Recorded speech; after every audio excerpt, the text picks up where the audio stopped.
আজ আমি তোমাদের সপ্তম শ্রেণীর চতুর্ভুজের একটি অংশ, একটি পার্ট আয়তক্ষেত্র। এই আয়তক্ষেত্রের উপর কিছু অঙ্ক কষে দেখাবো।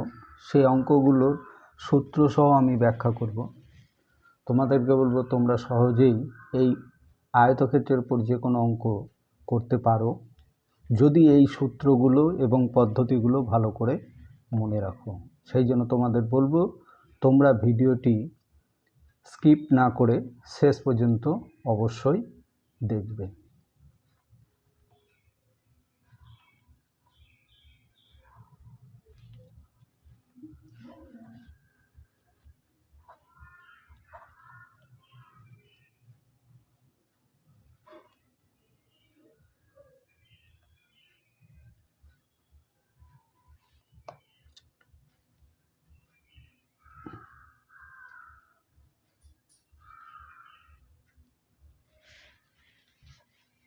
এখানে আমরা দেখো একটা চতুর্ভুজ অঙ্কন করলাম।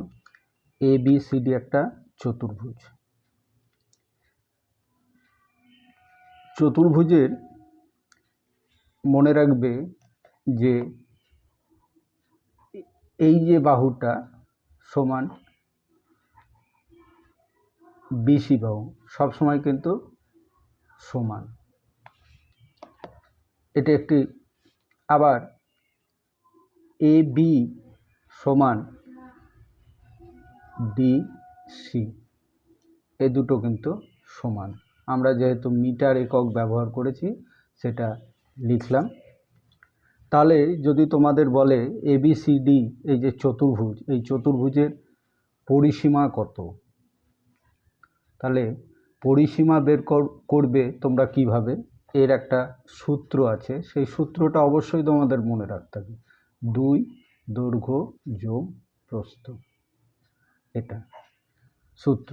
তাহলে এখানে কি হবে? একক, এই কথাটা কিন্তু সবসময় লিখবে। তাহলে 2 গণিত দৈর্ঘ্য কত পেয়েছি আমরা, দেখো 50 প্লাস প্রস্থ পেয়েছি 40। তাহলে 2 গণিত 90 অর্থাৎ 180 মিটার, এটা আমরা কিন্তু পেলাম। 180 মিটার পেয়েছি। এবার তোমাকে দেখো দৈর্ঘ্য প্রস্থ আমরা যেহেতু পেয়েছিলাম সেহেতু খুব সহজেই করে নিতে পারলাম। কিন্তু কোনো ক্ষেত্রে যদি তোমার দেখো এখানে প্রশ্ন করা হলো যে একটি চতুর্ভুজের পরিসীমা 120 মিটার এবং প্রস্থ 40 মিটার, তাহলে ওই চতুর্ভুজের দৈর্ঘ্য কত? তাহলে দেখো এখানে কিন্তু আবার একটি সূত্র আমাদেরকে মনে রাখতে হবে। তাহলে সেই সূত্রটা কি লিখে নিই। সূত্রটা হচ্ছে, দেখো এখানে লিখবে পরিসীমা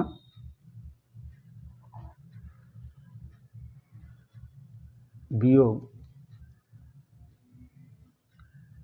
প্রস্থ গণিত 2/2, এটা হচ্ছে বাই বা ভাগ, তোমরা যেটা বলতে পারো। অর্থাৎ দৈর্ঘ্য, এই সূত্রটাই হচ্ছে দৈর্ঘ্য বের করার সূত্র। আমরা যেটা দেখলাম এটাই হচ্ছে আমাদের দৈর্ঘ্য বের করার সূত্র। তাহলে এই সূত্রটা আবার এখানে তোমাদের লিখতে হবে, মনে রাখার জন্য আমি অবশ্যই এখানে লিখে দিয়েছি। তাহলে পরিসীমা কত পেয়েছো বলো? 120 বিয়োগ প্রস্থ আমরা কত পেয়েছি? 40 ইন্টু 2/2। তাহলে 120 থেকে আমরা 80 যদি বাদ দিই, 120 থেকে 80 বাদ দিলে হচ্ছে 40/2, অর্থাৎ প্রস্থ হচ্ছে 20, দৈর্ঘ্য হচ্ছে 20 মিটার। বুঝতে পারলে? এখানে 120, এখানে 40 দুগুণে 80, 120 থেকে 80 বাদ দিলে 40, তাকে 2 দিয়ে ভাগ করলে অর্থাৎ 20 মিটার। এবার আমি তোমাদের আয়তক্ষেত্রের ক্ষেত্রফল করার ক্ষেত্রটা কীভাবে করবে দেখো, এখানেও একটি সূত্র আছে। এই সূত্রটা মনে রাখবে, দৈর্ঘ্য গুণিত প্রস্থ।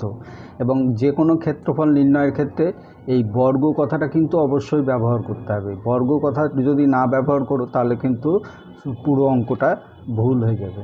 এখানে আমরা যে আগের যে ত্রিভুজের দৈর্ঘ্য প্রস্থ পেয়েছি, সেই দৈর্ঘ্য প্রস্থ দিয়ে আমরা হিসাব করি। ধরে নাও এখানে একটা চতুর্ভুজ হচ্ছে 30 মিটার দৈর্ঘ্য এবং 20 মিটার প্রস্থ বিশিষ্ট।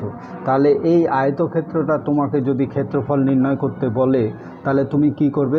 দৈর্ঘ্য হচ্ছে দেখো 30 ইন্টু প্রস্থ হচ্ছে 20। তাহলে এই দুটো গুণ করো, 3 2 6 আর 2 শূন্য, অর্থাৎ এত বর্গ মিটার। যেহেতু আমরা আগের অঙ্কটা ধরে করছি, এখানে তোমরা মিটার ধরে লিখে নিতে পারো, বোঝানোর জন্য আমি না ধরে করেছিলাম। তাহলে এখানে 600 বর্গমিটার তোমরা সহজেই কিন্তু করতে পারলে। অর্থাৎ সূত্র যদি আমরা ঠিকঠাক মনে রাখতে পারি, তাহলে যে কোনো অঙ্কই আমরা কিন্তু করতে পারি।